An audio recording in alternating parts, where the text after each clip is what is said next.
Most people are not really hurt by the world. They're hurt by their own expectations. I read somewhere that H.G. Wells was very disappointed in people. He felt we would have arrived at more of a scientific community than what we have today. But what hurt him was not the world. It was his expectations. He expected people to lean more toward science and less toward metaphysics. And he suspected that the system would gather intelligence and know the right direction. So what really hurt him was his own expectations. The real answer to that question is whatever happens in the world is real. What you think should happen is not real. So you're not disappointed by the world, you're disappointed by your own projections.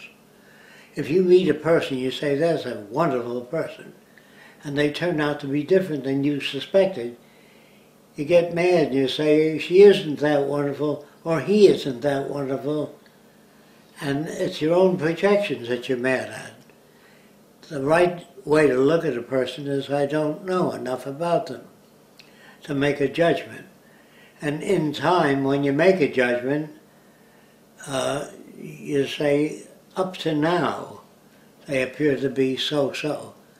But something may come back that reminds them of something else. So they hurt you. They really don't hurt you. They're normal. That is normal to their values. Like my mother would believe in religion because it's normal to her background. And when things get tough, she prays, rather than, because she doesn't know what else to do. What you have to do is take time out and try to inform people as to how to look at things. It may take you 2 or 3 years to do that, but we would expect to find people that understand what we say. When they shake their head, I guess, that doesn't mean they understand. It means they understand a limited amount. So the point is, what are your expectations? Now in chemistry, if you mix certain things together, certain things happen at a certain temperature. At different temperatures, the same thing doesn't happen. You can get mad and throw the experiment on the floor if you don't follow the rules. So if a person wants to be more analytical, they have to learn how to say, I don't know, or up to now, everything seems to be okay. My relationship seems to work out in many different areas, or more areas than I expected. Sometimes we're pleasantly surprised by the reaction of people we had a negative view of. I may have a negative view of you, but in time, observing what you do, my negative view becomes a positive view. But if I have a negative view, it means I was projecting. I really don't know. So the point is, when events occur that are tough, if a person deserts you at that time, you understand that they can't live under those conditions.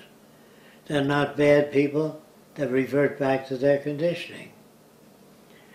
Now, reverting back to their conditioning means if the world is catastrophic, if a man is shot and he's laying in the battlefield, he says, I hope the first aid people come soon.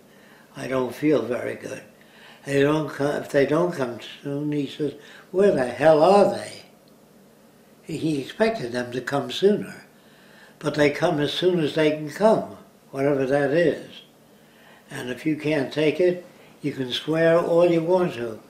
But if you continue to swear and continue to get angry, they're apt to arrive during that period. And you say, well, it's my prayers, because I hoped they would come and rescue me. That goes for... H.G. Wells had a scene in the movie, I think it was called The Shape of Things to Come, in which a pilot shot down a German pilot, or another pilot, and he went over to the plane crash, and the guy was very ill. He couldn't leave. He says the plane is going to explode and I'm badly damaged. So this guy gave him a gun to shoot himself. In the motion picture Airmail, there was a guy caught in an airplane. He couldn't get out. It was burning. So the guy shot him twice. Guy loved him, but he didn't want him to burn to death. Is that murder? What is it? If everybody claimed he was suffering so much from cancer, I shot him. Is that love?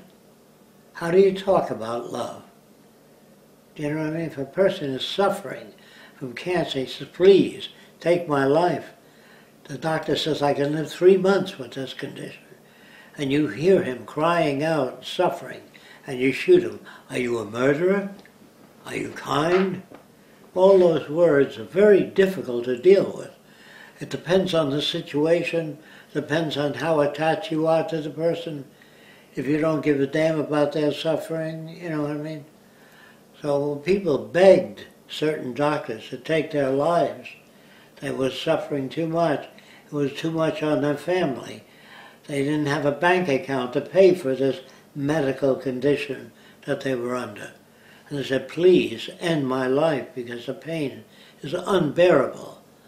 And the Bible says you're not supposed to take a life, no matter what the pain is. That's your entry into heaven, especially in India. A person is suffering a great deal, they're paying off their karma. If you end that, you shoot them, they can't pay off their karma. So, well, you got all these crazy things that you are exposed to, and you use your logic thinking that it makes sense. It only makes sense if a person says, I see your point, but I'm unable to accept it emotionally. There are people like that can't do that. They can't shoot their father, even though he's suffering, because it says thou shalt not kill. And they figured even if they shot their father that was suffering, they committed a crime against God. So remember, it's your own expectations that hurt you, not the world you live in. Whatever happens in the world is real. What you think should happen is unreal. So people are hurt by their expectations. Any questions about that? If you have reasonable expectations, such as I don't know, then whatever happens, you say, gee, I didn't think it would be that bad. How do you know how bad it would be? Whatever happens, no matter how bad it is, if 50 kids are killed in a bus crash, that's a problem. Why were they killed? The bus slipped off an icy highway. What can you do about it? I don't know. And the condition will prevail. Unless you come up with a new way of friction tires that can't skid on icy highways. That's the best you can do. But if you made those tires and you put them on the bus, and the bus still slipped, it means you got more to go. You can't say, I made icy tires, it won't slip. That's a projection, unless you tested it out many times. Do you understand? So what does man really want? He really wants accurate predictability. You cannot achieve that unless you're technical. Accurate predictability. If an engine fails, it means there's something wrong with a fuel pump or any number of things.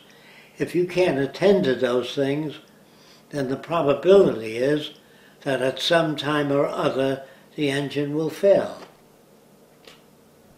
Now, I don't expect you to walk around accepting everything that happens. I expect you to be angered and say, what can I do about it? I don't know, but I'm going to try. I'm going to try to make it possible for people not to be injured. I'm going to try to design a conveyor that's on the tracks and under the tracks that's locked. So even in an amusement park, the loop can't go off the tracks because it's got underbraces. But the underbraces may be perfect, but the structure of the unit may not be. So to the ability of an individual to handle all those things It's very difficult. But he only knows, or she only knows, what to handle after the event. Do you think you know what I mean? The event has to occur first, then the person makes a safety device. And he solved that problem. But there may be other problems, and another event may occur that's negative. And the person says, what can I do about it? I don't know enough about it. I'm going to read up on it and try to become familiar with the nature of the problem and try to solve it. And when a person says to you, have you solved it? This is the device I made in an attempt to solve it. Will it work? Well, according to the tests I did, it will. But in reality, it was cold and the oil didn't flow, so the thing wasn't lubricated and it didn't work. There are other factors you learn about later on. That's called after the facts. So some people get mad at technicians. They say, you're a technician, why did that thing fail? What do you suggest? Is what you put to that person. If they say, you designed that unit and it failed. Yes, it did fail. Apparently, I didn't know enough about solving that problem. What do you suggest? Don't get mad at me. What do you suggest? You've done nothing but expect me to solve the problem.